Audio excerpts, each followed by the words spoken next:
So what's the best way to monitor the health of your financial plan? And to be clear, I'm not just talking about your investment portfolio, but your overall plan. Now, many of you have things like a Fitbit, or you track your steps on your phone. I've got a Fitbit on my watch, and I can push a button and see how many steps I walk during the day. And I have some days where I've walked a lot of steps, like 25,000, and some days where I'm lucky to break 5,000.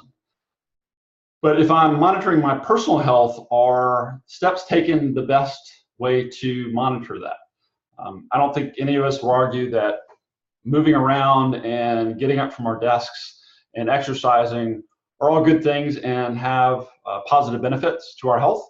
But if you're moving around and walking 10,000 steps a day, but you eat a lousy diet, or you're not sleeping, maybe your overall health isn't that great. The same thing I think could also be said of your financial plan. Many folks that I talk to, or the questions that I get from clients and people that find my website, they ask about things like their investment portfolio, or should I be saving more, or am I saving enough? What can I do to get a higher return on my investments? Should I have a different type of account? Should I have a Roth IRA versus a regular IRA? Do I need a college 529 savings plan?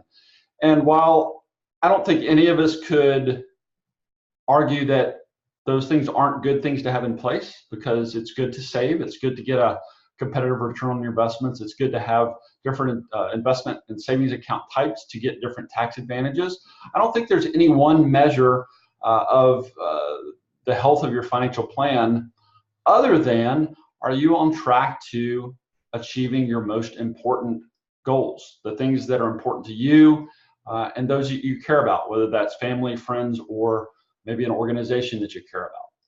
So tracking things like that transcends how did my portfolio do last quarter or last year or over the last 3 years. It transcends things like, am I saving enough or too much? Because ultimately, money is simply a tool to help you live your best life. And so just like measuring steps with a Fitbit on your wrist is a good thing, it's not the only thing that you should take into account when monitoring your own health.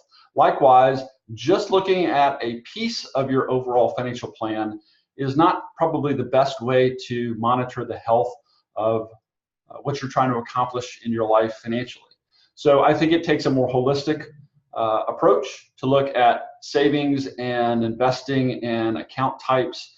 But ultimately, it comes down to, what are you trying to accomplish? And are you on track to accomplish those things that are important to you? So I just want to share a couple of thoughts on that. My name is Russ Thornton. I am a financial advisor and the creator of Wealth Care for Women. And I look forward to speaking with you again soon.